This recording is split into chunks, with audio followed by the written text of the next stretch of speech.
Hello, hello, hello. Good to see you. You get fairy dust. I get fairy dust. Little Amelie gets fairy dust. And thank you so much for signing up for my fairy dusted newsletter. I finally figured out how to do Ask an Advanced Bitch. That's me. I could just send it to you in my newsletter. I'm so excited. Okay, so I have a question for Ask an Advanced Bitch, and here we go. Okay. How can we stop thinking so confidently that we always know what's 100% best for the other person? How can we accept that we don't know what's best for others and that the decision someone is making that we don't like can be the right one? I'm really struggling with this. I have absolute confidence in all my life about anything, but I'm always thinking I'm so sure. I think what she's saying is I struggle with confidence about what to do with my own life, but I'm absolutely sure what others should do with their own lives. And then getting resentful when people don't act like I tell them or wish them to. It's awful shit. It's not awful shit. It's called being in recovery from trauma, being in recovery from the Fawn Trauma Response, being in recovery from codependency. That's what it's called. And it's not awful shit. It's healing shit. And so here we go. Okay. So the only way I would ever stop being a fawn is if I'm hurting somebody. If you said it will cost you all the blood in your body, it will cost you everything that you've ever loved, I would be like, well, that's just the price you have to pay for being a nice person. I would have kept doing it. But if you say you're hurting people, you're repeating trauma against other people, you are injuring other people.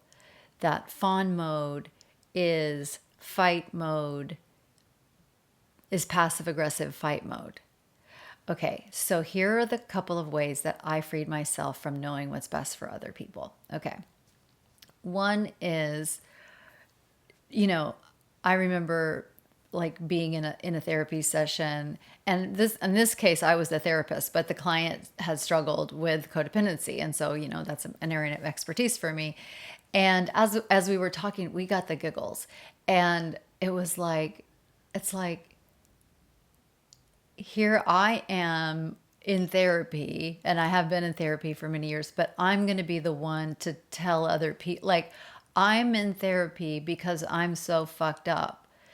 I have an eating disorder. I have all these things that I've done in my life that have just like blown up in my face. I've made terrible, terrible decisions. And yet it really is almost comical that I think that I actually know what's best for other people. It's truly hilarious. And so we started laughing so hard, and it's so healing. And it just helps me remember, like, oh, yeah, yeah, yeah, yeah, yeah.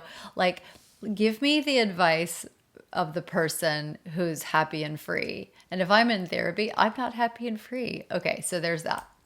The other one is understanding that if I am trying to heal my trauma, one of the most important things is that I recover myself, because that is what is robbed of us. We don't have our autonomy. And so if we're giving advice and doing all this stuff to other people, we're doing what was done to us. We're repeating the trauma. We're carrying on the trauma to other people, and we don't want to be that person. We don't want to cause anybody any trauma. And so we want to, that's the last thing we want to be doing. And also, if I think I know what's best for someone else, then I'm actually not embodying my own life. It's me thinking I know, and I'm so sure that I know what's best for somebody else, is me not living fully. It's me living from my trauma compromised brain. I am not living fully. I'm not embodied. I am living from a traumatized place if I have my hooks in other people. So I don't want to do that anymore. Did I get fairy dust? You get fairy dust, I get fairy dust. Ollie gets fairy dust, I get fairy dust, you get more fairy dust. Anyway, okay. So that's another one. Another one is it is true condescension. It is true, true, true condescension. And that means that we are putting ourselves on a pedestal. We are better than somebody else. We know what's best. And it's very ick. It's giving narcissist. It's giving control, power and control. It's giving you don't know best. It's putting them in a infantilized place. And we're stealing an opportunity for them to live fully embodied and fully into their lives. Like we're stealing that from them. We're taking it from them. And so like we don't want to do that. Like no, no, no. I want you to be whole and I want to be whole. Like let's together be whole. Can we do that? Another reason that we don't want to do it is because do you want to live the consequences of them making that decision and it doesn't go well for them? And that you did, there's something that I really regret. I recommended to somebody that they rent because owning a house is stressful. Well, I fucked up because housing prices were really good then. And, by me giving this stupid advice just because I have a hard time, being a fully functioning adult and being a homeowner, like I really fucked up. And I cringe at the thought of it. And, I robbed them of an opportunity. Now, I don't know whether it would have been good or not, but it's like, just shut your mouth. If somebody is being guided to do that, then let them do it. You don't know. And it could be, I could have robbed them of one of the best experiences of their life, but I took it away from them because I said something that it was too hard. That makes me very sad. Now, I don't know. Everything, life happened and everybody did what they did and everybody made their choices. But, how do I know that the consequence of, like, I had another incident of where, like, when I was in this mode and thinking like, oh, that person should stop drinking. That person should stop drinking and let me help them. Let me help them. No one, she didn't ask me if they could stop drinking. They didn't ask me my life advice. They didn't ask me any of these. It's just me thinking that this might be helpful. And then it occurred to me, what if this person needs to experience more consequences? And then I've gotten in the mix with my codependency doing stuff here, but it actually prolongs the period of time to where that person could get recovery because it was self-directed recovery instead of some idiot me thinking that they know what's best for the other person. So it's for these reasons why I literally have no idea what's best for another person. And what's so fucking cool is I have a job in which I practice the same thing. I'm telling you, if I thought I knew for a second what was best for a client, I would quit being a therapist and a coach today because I don't want to create any sort of dynamic where I am giving, life advice or recommendations for somebody else. It's such a great, great, great, great thing to just be able to, just fully trust in my client's judgment and wisdom, and it's up to them what they're going to do with it. And it just would be so dysfunctional. So I'm telling you, even as a therapist, to think that I would know what's best for a client is sickening. It would make me so sad. And when I first started therapy, I was thinking, being a therapist, I was like, oh, that person's mean to her. They shouldn't be around that person anymore. And I'm like, no, if they're with that person, there's something about it that's serving them. There's something about it that is important for their journey right now. And if they're coming to see me to gain insights, gain tools, understand dynamics, then once they have that, then they can make that choice if they want to. I don't know what's best for people's psyche. I don't know. There was a tool that was also helpful to me when I first started this. I had to understand, I learned this from Byron Katie, that there's three kinds of business. There's my business, there's a higher power's business, and then another person's business. And so I would say, like, is this my business? Whether this person buys this thing, or this person's quits this habit, or this person starts this habit. Is that my business? No. My business is what I buy and don't buy. My business is what habits I have and don't have. My business is what I'm doing. Okay.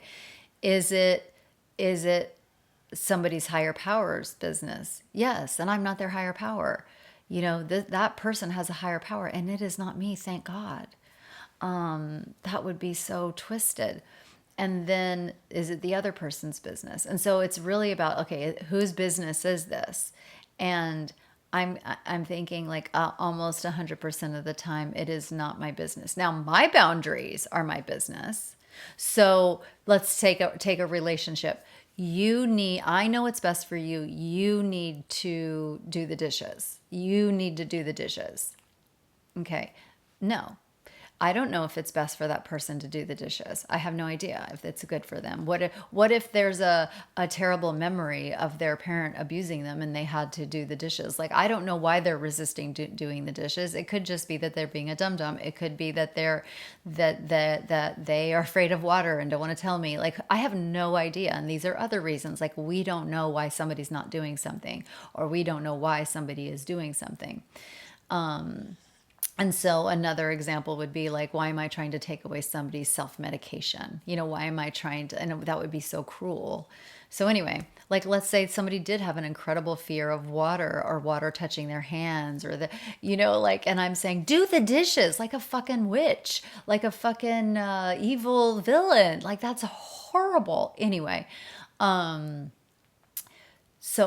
and I can say, I need the dishes done.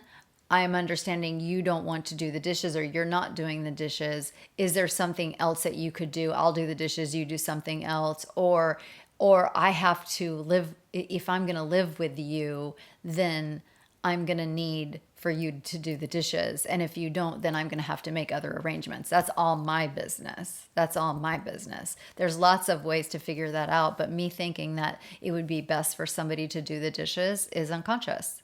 I don't know if it is or not. I can make a request, and then they can show me with their words or their behavior whether they'll do it or not. And then I get to decide, can I take the price of admission that I live with somebody that doesn't want to do the dishes? Well, they're 10 out of 10 in every other area. Oh, I'll do the dishes.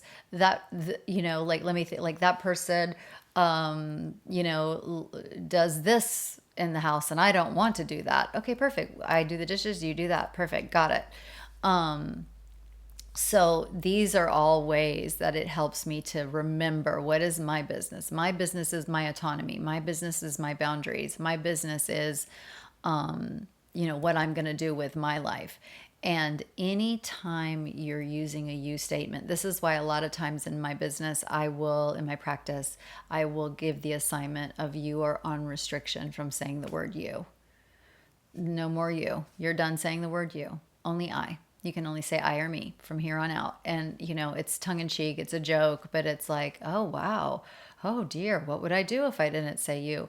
So, and in the same vein, and I want you to know that I am saying all of this with the most love. It isn't, you said it was, I forget what you said, it was like shit or ugly shit or bad shit or whatever, but it's like, it's not. This is how we heal. It's like, oh goodness, I don't want to do this anymore. Like, how do I stop?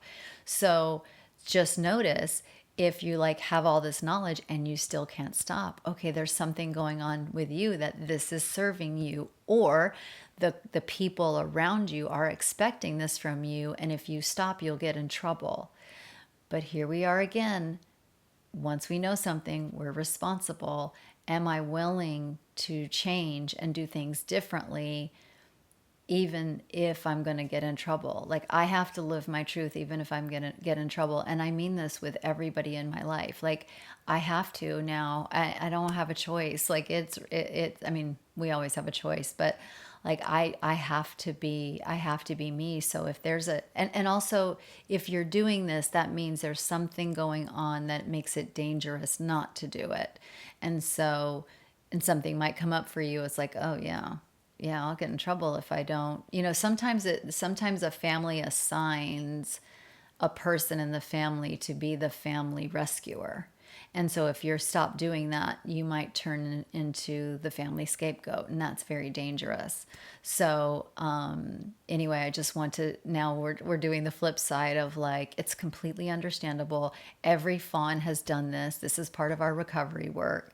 That it is like, when we know better, we do better. And you just take your time and just start noticing and follow any of the threads that I gave you, the tool about your business, my business, their business, higher powers business. You can use any of the things that I say, like I said, that really resonated. That's the one that you follow. And then you're like, okay, let me practice this. Okay, I'm not going to say you for 24 hours even if it kills me. And so you can just go from there. So I hope that's helpful. Thank you so much for asking the question. I'm so honored, and you're doing amazing, sweetie. We're all doing amazing. This is advanced work. It's not for the masses. It's just for us. I hope that was helpful. Love you. Bye.